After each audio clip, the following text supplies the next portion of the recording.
단청에서는 아무도 오지 않았다. 아예 기별도 하지 않았다. 신간사또 어길준이 부임해 오고 나서 관아의 구실아치들이 아주 태도를 달리하는 것이었다. 그들은 괜히 거드름을 피웠고 젠체했다. 그들은 새삼스럽게 호구주사를 하는가 하면 수시로 동네를 순번했다. 이런 큰 배를 다 만들어 진수한다는 얘기가 호방이 귀에 들어가기라도 하는 날이면 어세나 세게 때릴 것이 틀림이 없었다. 저들이 먼저 알고서 찾아올 터인데 특별히 초청할 필요가 없었다. 아니 바오, 이렇게 큰 배를 만들어내다니 자네 참 신통하이. 향임 노릇을 하고 있는 채지만이 말했다. 좌수얼은 기왕에 만드는 김에 조금 크고 튼튼한 것을 만들어 보았구만요. 파도에 잘 견딜지 여전히 걱정스럽습니다. 파도에 안 부서지는 배가 어딨나? 그냥 어느 배가 더 오래 견디냐 하는 것이 문제지.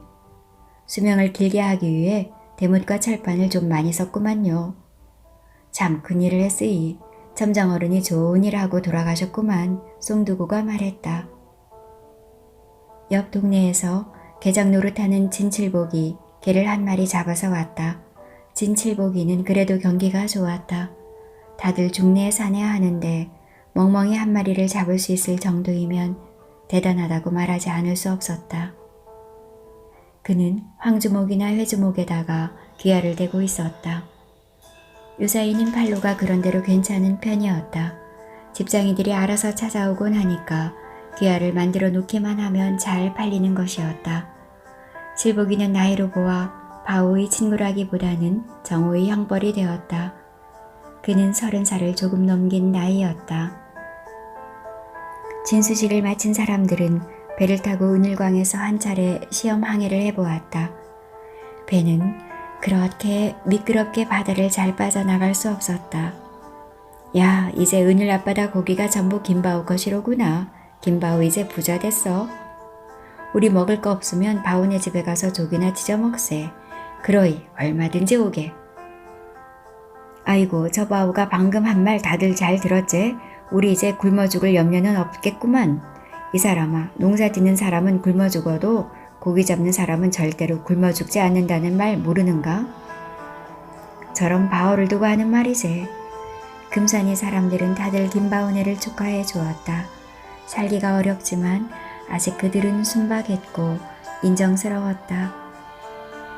진수식이 끝나고 바오는 이제 정상적인 어루에 나섰다. 과연 그는 훨씬 더 많은 고기를 잡아들였다. 그는 잡은 고기를 은일장시의 어물장에다 풀어 먹이는 한편 황주장이나 봉산 은파장으로 넘기기도 했다. 자신이 팔로에 신경 쓸 필요가 없었다. 도구들이 덤비니 팔로는 걱정할 것이 없었다. 며칠 아버지를 따라 고기잡이를 나섰던 정호는 아버지에게 이런 말을 들었다. 정호야, 너는 이제 더 바다에 나오지 마라. 글을 읽어야지. 잘 알겠습니다. 그러나 어로 작업을 더 배우고 싶습니다. 그래도 너는 글을 더 읽어야 하느니라. 국비님이 너에게 뭐라고 말했느냐. 더 공부하고 싶으면 한양으로 오라고 했지. 넌 이 궁벽한 촌에서 나가지. 고기잡이나 하다가 늙어 죽어서는 안 되는 일이라. 하지만 내 무슨 말인지 알겠다. 공부를 해봤자 과거를 볼 수 없다. 이런 말이렸다. 아니 꼭 그런 말은 아니옵니다. 알았다. 내가 고기를 더 좀 열심히 잡아서 첨정의 빚을 다 갚고 나면 그때부터는 잡은 고기가 전부 우리 것이다. 일천냥만 있으면 너를 과거 보게 할 수 있단다. 정호는 아버지가 하는 말을 잘 알아들을 수 있었다. 아버지는 지금 공명첩을 살 작정을 하고 있는 것이다. 공명첩이란 벼슬 이름만 있고 실제 근무는 하지 않은 벼슬아치 발령장이다. 그러니까 그것이 곧바로 양반이 되는 길이다.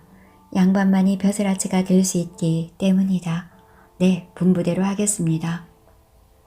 그러나 정호는 다른 생각을 하고 있었다. 그는 최근에 이첨정의 서가에서 가져다 보고 있는 지리지와 지도들에 깊은 관심을 가지고 있었다. 그는 그런 책들을 읽는 것이 그렇게 재미있을 수가 없었다. 어서 잠자리에 드시지 않고 무슨 책을 그렇게 열심히 읽사옵니까? 향이가 불평을 늘어놓아도 그는 아랑곳 하지 않았다. 내가 좀 더 좋은 지도를 그려서 빙장어른이 고운을 달래어야만 하겠네. 아무리 그렇더라도 잠은 주무셔야지요. 먼저 자라고 내 이것 좀 읽고. 정호는 이렇게 향이를 달래는 수밖에 없었다. 그는 무슨 의무감에서 지리지나 지도를 열심히 들여다보는 것이 아니었다. 그것이 너무나 재미가 있어서였다. 자기가 은율현도와 은율해안도를 만들어 보았기 때문일까. 그것이 그렇게 재미있을 수가 없었다. 그는 다시 한번 언젠가 꾸불한 글씨로 된 세계 지도를 가지고 있던 중국인 무녀가 생각되었다. 그녀들이 가지고 있던 그 지도를 빼앗아 놓기라도 했더라면 지금쯤 얼마나 다행일까 하는 생각을 해보는 것이었다. 그러던 어느 날이었다. 한 이른 삼경은 되었을 시간이다. 정호는 지리지를 읽다가 자기의 방문을 똑똑 두드리는 소리를 들었다. 마침 향이는 시어머니 방에 가 있었다. 고부는 밤 늦게까지 옷가지들을 다듬고 있었다. 누구시오? 대답은 없었고 또다시 똑똑똑 3번 문을 두드리는 사람이 있었다. 정호는 문을 열어보지 않을 수 없었다. 그 방문은 집의 안쪽으로 면하고 있는 것이 아니었다. 그것은 산을 면하고 있었다. 담벼락이 없는 집이라 방문 앞은 곧바로 산으로 통하는 길이었다. 문을 연 정호는 의아한 생각이 들었다. 문 밖에 아무도 없었기 때문이다. 누구시지요? 그는 나지막한 목소리로 다시금 물었다. 정호, 날쌔 기탁이. 아니 어른께서 어쩐 일입니까? 정호는 적이 놀랐다. 전기탁은 엄지철과 함께 조선 작업이 끝나고서 각기 고향으로 돌아갔기 때문이었다. 상의할 일이 있어서 잠깐만 나오게나 바오한테는 알리지 말고서. 무슨 일입니까? 아무것도 아니야. 그냥 잠깐만 상의할 일이 있어서. 정호는 밖으로 나가보지 않을 수 없었다. 근 반년 가까이 자기 집에서 부리던 사람이 아닌가. 그가 혹시 먹을 것이 떨어져서 다시 찾아왔는지도 모른다는 생각이 들었다. 정호는 고의적삼 차림으로 문 밖으로 나섰다. 늦은 밤에 불러내서 미안하이. 저리로 조금만 가세나. 바오가 알면 좋을 것이 없는 일이네. 무슨 일인데 그러십니까? 어디 말씀을 해보세요. 저리로 좀 가자니까. 자네를 해코지하러 온 사람은 아니니 걱정일랑 하지 말게나. 전기탁은 아주 시원스럽게 얘기를 했다. 정호는 아무런 의심 없이 전기탁을 따라 나갔다. 여보게나 정호. 자네 내 말을 좀 들어주게나. 아주 일이 난처해졌네. 도대체 무슨 말씀이십니까? 어서 말을 해보시지요. 다름이 아니라. 전기탁은 몸을 낮추면서 정호에게도 그렇게 하라는 신용을 했다. 정호도 몸을 내렸다. 전기탁은 입을 손바닥으로 막으면서 아주 낮은 목소리로 말했다. 저기 나 산에서 왔네. 놀라지 말게나. 그들은 산 아래 그늘진 잡초 속에 몸을 감췄다. 밤이 야심한 때라 그러지 않아도 엿들을 사람이 없겠지만 워낙 중한 일이라 몸을 숨겼던 것이다. 날 욕하거나 무서워하지는 말게나. 바오가 주는 궁전을 받아가지고 고향으로 돌아갔더니 웬걸 포졸들이 우리 집을 지키고 있는 거야. 내가 돌아오기를 기다리고 있었어. 내 아들놈이 외갓집 간다고 집을 빠져나와 동구에서 한 30-40리 멀리 있는 동네에 기거하면서 내가 지나가기만을 기다리고 있었던 거야. 관아에서 날 황은발 덕대 경마잡이의 살범으로 보고 있다는 거야. 날 직접 살범으로까지는 보지 않고 내가 산 사람들한테 말을 해서 그들이 덮쳤다고 본다는 거야. 내가 없는 사이 저 자식이 동원으로 끌려가 물고를 당했다네. 그래서 나는 어쩔 수 없이 그 궁전을 전부 아들놈 손에 넘겨주고 그대로 산으로 들어가 버리고 말았네. 그래, 포졸들이 추측이 맞나요? 내가 왜 도망을 쳤겠나. 그 구찌린의 대장간에 대못하고 철판 받으러 갔다가 황은발이 놈 때문에. 그래서 어째 오셨소이까? 나하고 무슨 상관이 있길래. 그것은 그것이고 내가 지금 이렇게 온 것은 다름이 아니라 산채 두령이 자네를 꼭 좀 보자는 게야. 무슨 말씀이요? 산채 두령이 날 왜? 그것은 다름이 아니라 두령 마누라 안두령이 죽을 병을 얻어 다 죽어가는데 자네의 진맥을 한 번만이라도 받아보고자 한다는 거야. 그것은 안 될 일입니다. 향초는 산채와 서로 교통할 수 없는 것. 내가 어찌 의연도 아닌 몸으로 산채에 진맥하러 나설 수 있겠습니까? 그러니 내가 하는 말이 아닌가. 자네가 기왕에 안두령이 생명의 은인이라는데 기왕지사 한번 살려준 목숨 한 번만 더 살려달라는 게야. 아무래도 그것은 아니되옵니다. 자네가 오지 않을 것을 알고 죽어가는 안두령이 날 말렸다네. 그래도 두령은 자네의 인품을 믿고 날 보냈네. 자네 집을 아는 사람은 나밖에 없으니 내가 내려올 수밖에. 자네를 만나러 떠나는 나의 손을 잡고 안두령이 눈물을 흘리더구만. 정호는 자신의 가슴이 찢어지는 듯이 아파오는 것을 느꼈다. 알 수 없는 병에 걸려 죽어가는 안두령이 너무나 불쌍하게 여겨졌다. 어떤 인연의 힘이 자기를 이끄는 것만 같았다. 이 사람아, 뒤두새도 모르게 올라갔다가 뒤두새도 모르게 내려오면 되자는가. 죽은 사람 소원도 들어준다는데 산 사람 소원 못 들어주겠나. 처음에는 자네를 납치하겠다는 거야. 그래서 줄기에 10명을 붙여주더라고. 그러나 내가 거절을 했다네. 나는 자네가 거절할 사람이 아니라는 것을 알고 있다네. 자, 나서세.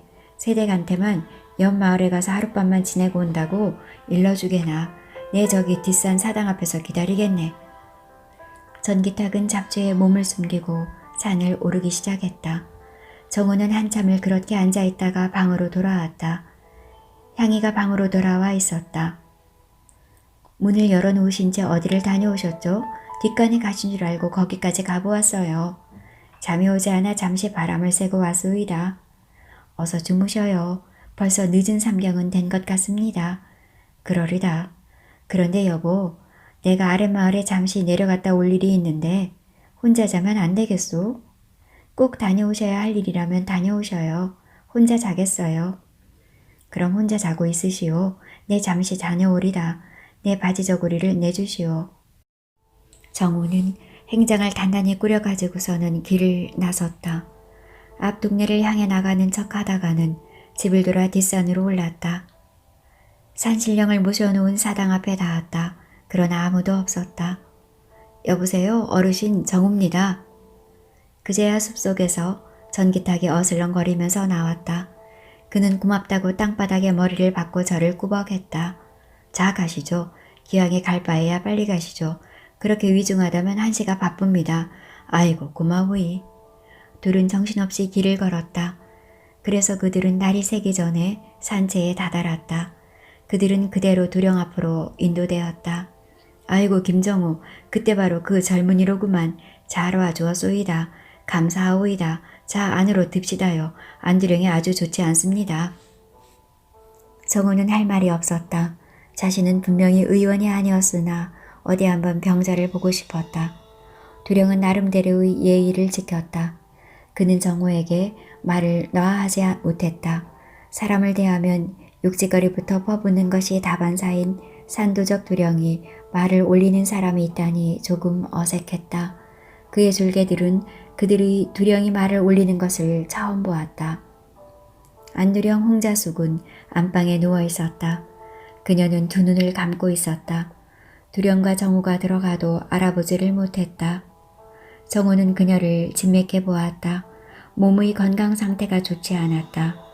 안두령은 땀을 많이 흘리고 있었고 신혈이 높았다. 어떻소이까 김정우? 두령은 정우에 대한 적당한 호칭을 찾지 못해 그의 이름을 생으로 불러댔다. 산도적이 향촌마을에서 통용되는 사람들의 호칭을 제대로 써먹을 턱이 없었다. 그냥 이름을 부르면 되는 줄로 알고 있는 듯 했다. 내가 보기로는 안두령은 허리통이 심하오. 오장육부는 상한 데가 없소이다. 아 그래요? 감사하에다. 그러면 어떻게 하면 돼요? 잠시 기다려보시오. 내가 가지고 온 것이라고는 침밖에 없소이다. 그럼 침으로 하면 될 게 아니오. 침으로만 되는 것이 아니오. 뜸도 떠야 하오. 경혈에 집중적으로 침과 뜸을 해야 하오. 대관절 이게 무슨 병이요? 그리고 왜 이런 병이 도졌소이까?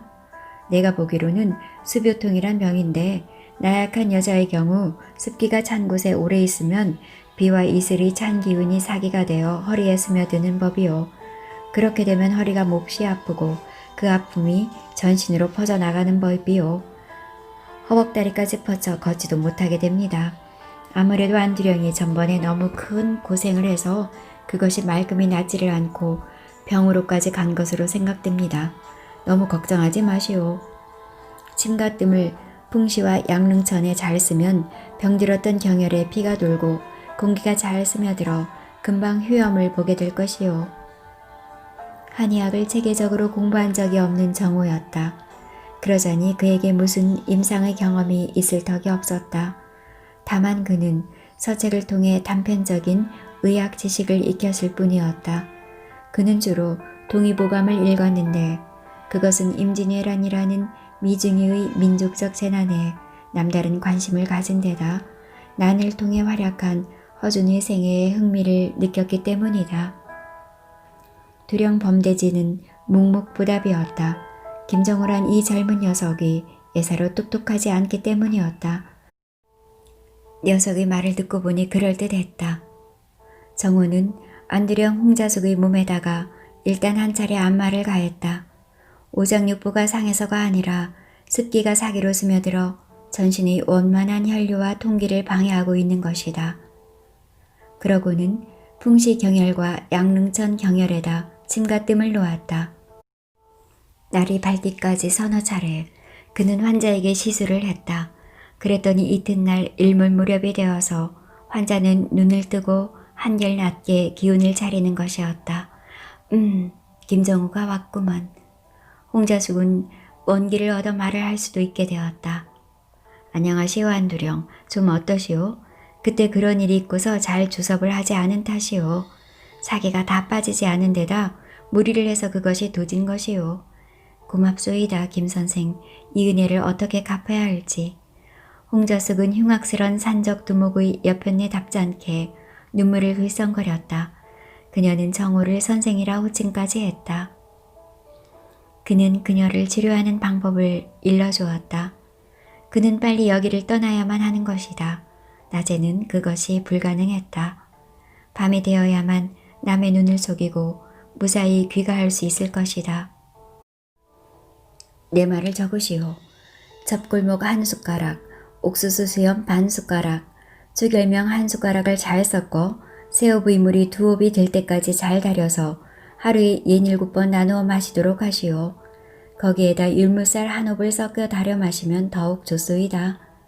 거기에다 페랭이꽃 씨를 반 숟가락씩 따로 잘 달여 마시면 더욱 좋소이다. 자, 그럼 나는 산책을 떠나겠소이다. 아니, 그러지 마시오. 아직은 날이 어둡지 않아 아주 위험하오. 범대진이와 전개탁이 극구 말렸다.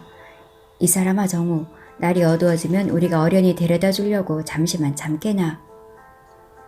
전기탁이 자기 집의 배 만드는데 그렇게도 고생을 한 사람이라 정우는 또 마음이 약해졌다.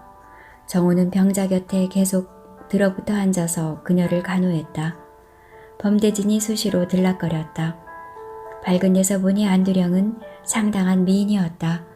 눈썹이 짙은 데다 콧날이 우뚝했고 입술이 도톰했다. 나이가 많아 봐야 36으로밖에 보이질 않았다. 홍경래가 땅딸보의 주물로 생겼다던데 어째 그쪽 시로는 보이지 않았다.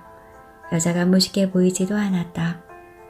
김선생, 2번씩이나 생명을 구해주어서 고맙소이다.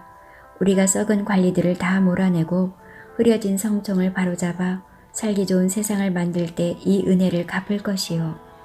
홍자숙은 병석에 누워서도 거창한 소리를 늘어놓았다. 산 도적놈 여편네가 할 말이 아니었다. 그때 문이 살풋 열리더니 아리따운 아가씨가 들어왔다. 이런 산채에 이렇게 자색이 뛰어난 아가씨가 있다니 놀라운 일이었다. 그녀는 투박스런 사발을 여러 개 소반에 얹어 가지고 왔다. 이거 말씀하신 것 준비해 왔사옵니다. 어디 한번 봐주옵소서.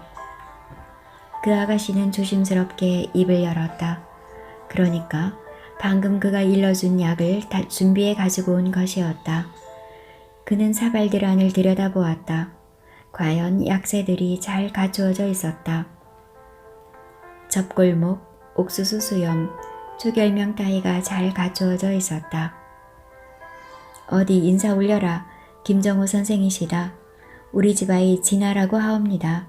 사실은 선생을 다시 모시기로 한 것도 저 아이의 생각이었습니다. 두령은 슬하에 남아를 두지 못하고 저 약해 빠진 여식만을 두었으니 2년이 제가 죽어 마땅합니다. 저 아이가 그래도 세상에서 제 어미병을 고칠 사람은 김정우 선생밖에 없다는 말을 두령에게 했습니다. 그래서 이렇게 범진아라고 소녀를 불러주옵소서. 그녀는 아주 사뿐히 큰절을 했다. 오호, 두령은 아주 훌륭한 여식을 두었구려. 낭자께서는 어찌해서 날 자당의 병환을 고칠 수 있는 유일한 사람으로 생각하셨소이까? 나는 의원도 아니전소. 말씀드리기 황송하오나 소녀는 64개의 패를 좀 맞출 줄 아나이다. 그럼 주역을 읽었단 말이오. 뜻도 모르고 읽었사옵니다. 어허, 기특한 일이오. 이 산중에서 낭자의 몸으로 누가 낭자에게 주역을 가르쳤소이까? 이 산중에서 어머님께서. 오호, 놀라운지고. 진아의 점괘가 제 어미를 뺨칠 때가 있사옵니다. 주역을 이해하는 힘이 어미를 훨씬 앞질렀습니다. 오, 그래요? 자, 그럼 이것을 어서 탕기에 넣고 다리도록 하시오. 정우는 자리에서 일어서는 낭자의 얼굴에 다시 한번 시선을 주었다. 지금 자리에 누워있는 자기의 어미를 빼닮은 얼굴이었다. 그녀는 꼬리가 치켜 올라간 짙은 눈썹을 하고 있었다. 오뚝한 콧날과 두툼한 입술에다 투명한 듯한 얼굴 피부는 영락없는 제 어미의 것이었다. 범대진이란 자가 제 옆에 내를 안두령이라고 지켜 세우면서 쩔쩔매는 이유를 알만했다.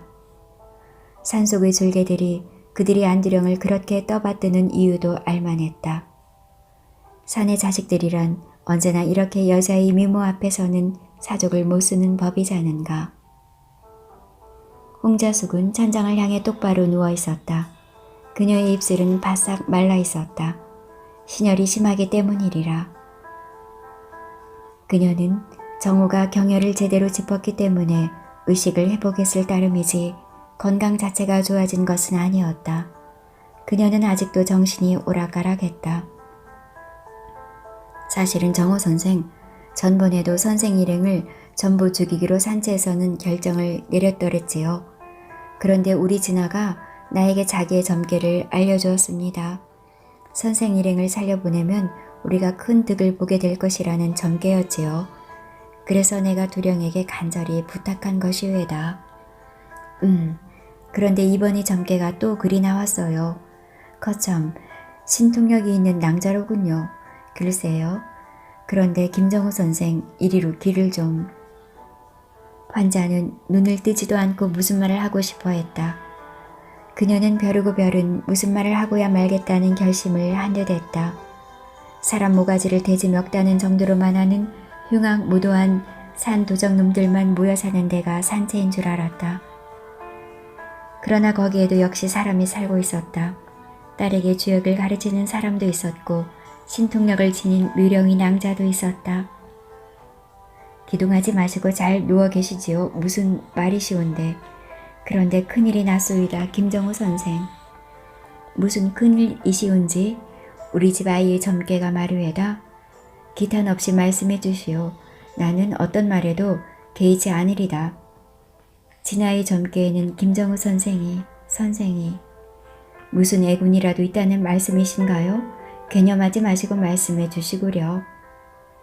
자기는 김정우 선생과 천생연분으로 나온다는 겁니다. 정우는 입을 다물고 말았다.